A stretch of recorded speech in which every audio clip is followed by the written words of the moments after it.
Well, the migration hasn't stopped. All I see from every newscast has how people are bailing out of East Coast and West Coast cities and heading to the Lone Star State.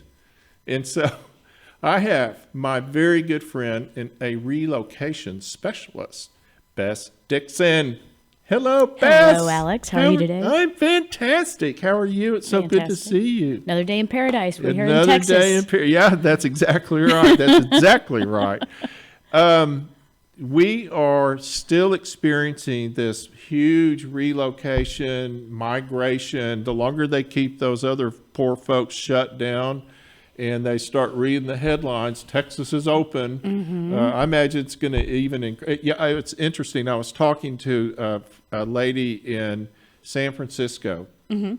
and a young woman, and she said, my husband and I, we're really thinking about moving to Dallas. And I was real surprised by that. She's got a great job, but she just can't take it anymore. She's just like, she said, all of our friends are going to Texas.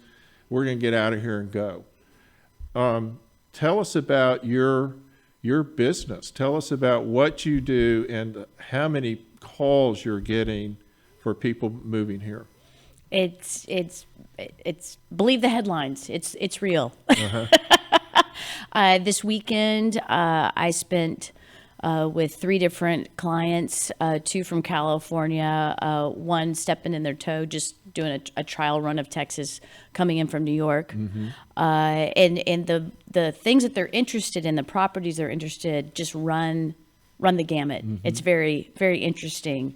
One couple in particular, they've decided after having grown up in LA, that they Wow, now that's a shocker. that they now want to live. This is even more of a shocker. They want to live the Texas farm life. They've been watching too much YouTube, Right? man. It's a great story because he just as a young child, grew up reading Hank the Cowdog books. Which anybody that's been in West Texas, Hank the Cowdog, and anyone that has Hank. Hank. Oh yeah, Hank. I thought you said Hank. No, Hank. no. We don't hate here. We're Texans. We don't hate. We know. No. Hank. And I can't do his drawl. But he grew up reading Hank the Cowdog, and he basically wants to. And it was cute because he started describing this piece of property that he wants to find, and all these things. And then his wife is like, "Well, I just want some chickens." Did you tell him that if he has a cow dog, he's got to have cows? That's right. They're not worth much without cows. Right. Well, and here's a fun little aside, and that is their cousin, when he heard that they were going to Texas for the long weekend, just to kind of kick the dirt, so to speak, decided to come along too. Really? And basically, he was unabashed in his statement of, I just wanted to get out of California and remember what freedom feels like. Right. And speaking of cows, on one of the properties we looked at, the neighbors had some very friendly brown cows. And the cousin was just thrilled because wife and husband are out just kind of walking the land. And he happened to be standing near the barbed wire fence, and over comes a cow that kind of nudged him. And oh my gosh, he started to be like, this is the land. Y'all need to buy this land. And I think it was because of the cow that is the neighbor's cow that came over and said howdy. Does he know that friendly cows become good steaks at That's some right. point? You understand, Big Mac just nudged you, Yeah. right? Don't fall in love with him.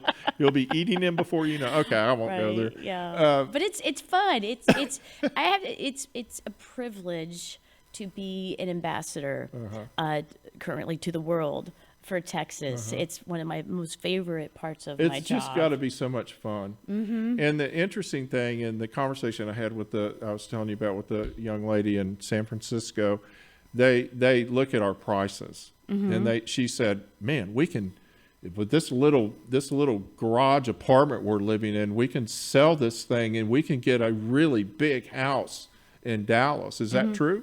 That is true, but I have found to set everyone up for success, it is best to introduce the concept of Texas property taxes as soon and early in the process as possible, because that is often where people get sticker shock.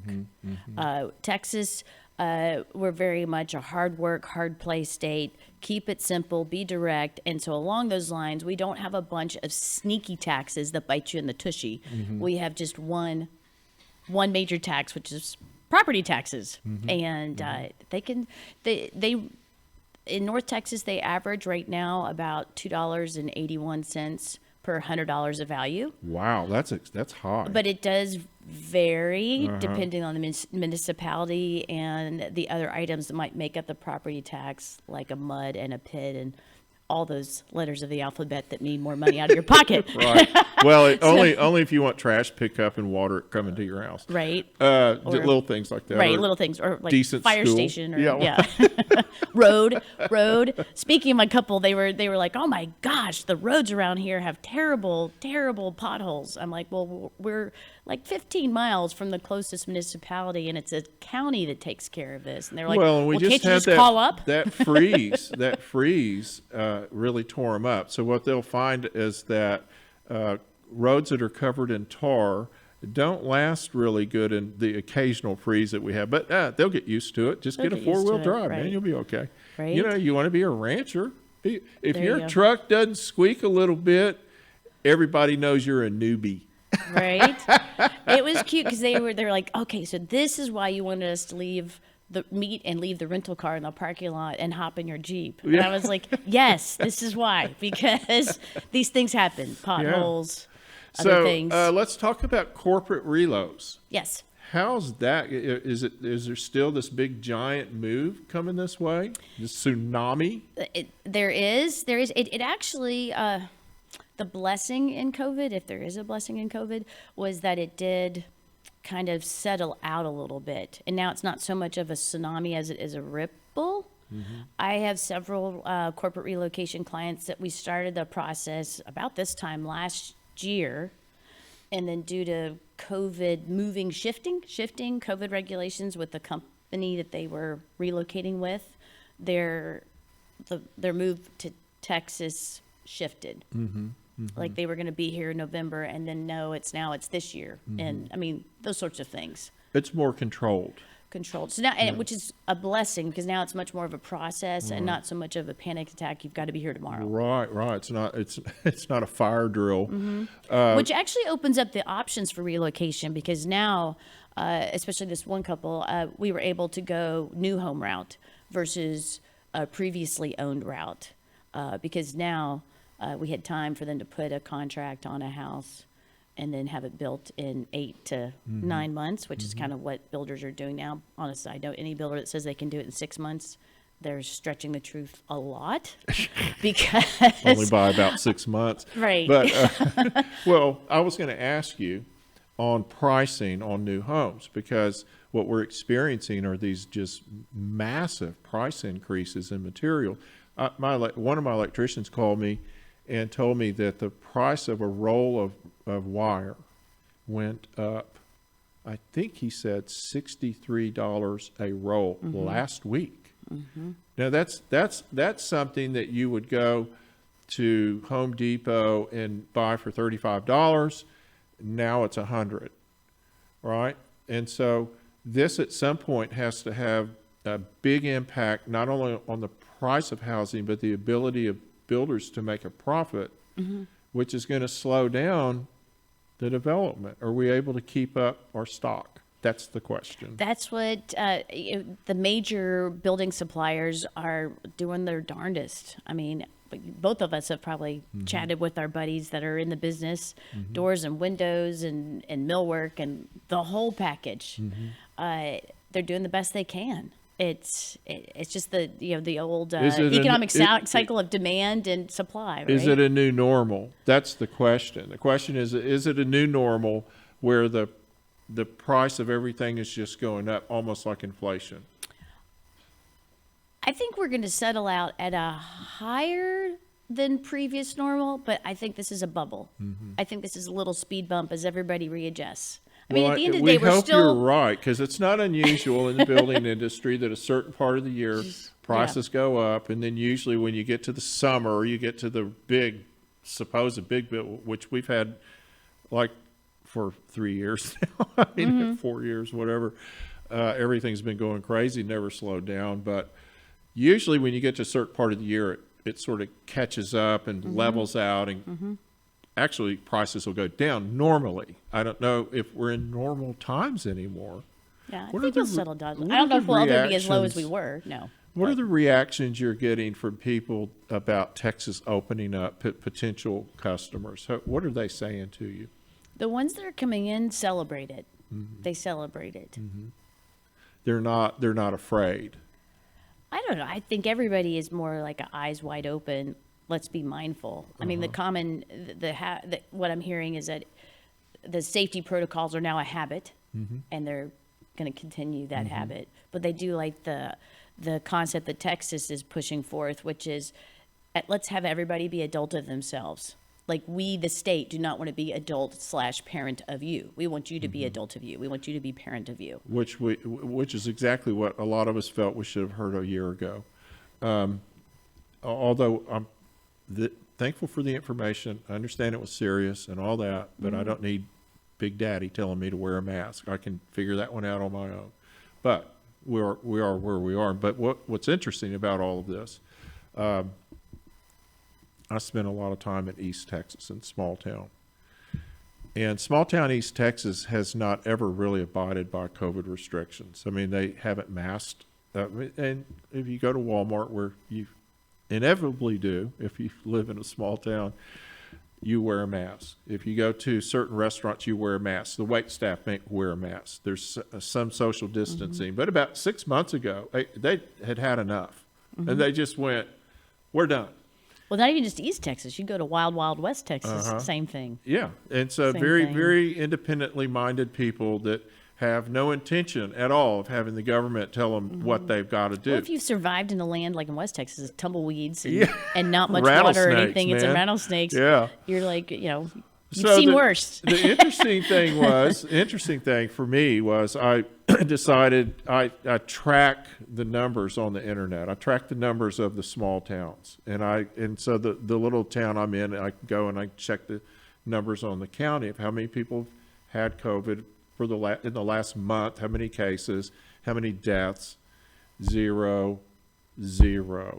This thing started. I was really surprised to see that, but they have, once they quit worrying about it, it's almost like it ran its course and then it got through. Now, I'm not predicting anything. That could all change now that there's a lot even less, 0 restrictions at this point. But I think it's pretty interesting, the difference between, and if you're in a East Coast city, West Coast city that has you convinced that even if you're asymptomatic, you're a carrier, they have you convinced that. I'm not a scientist, so I'm not even going to go down that path. No, I'm not. Sorry. But the reason I brought that up wasn't to predict anything, or I shouldn't have brought it up. Probably I'll get hate mail. But how do people that are coming from those places feel when they get here? That was my whole point. That was supposed to be my whole point. And I think that they're probably feeling, like you say, like they're out of prison, at least for the duration. So you have people coming from LA, you have people coming from New York City. Is there a difference in their approach to moving to Texas?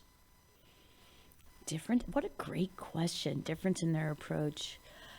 I suppose so. Of course, profiling is illegal. We shouldn't be doing that. But in general,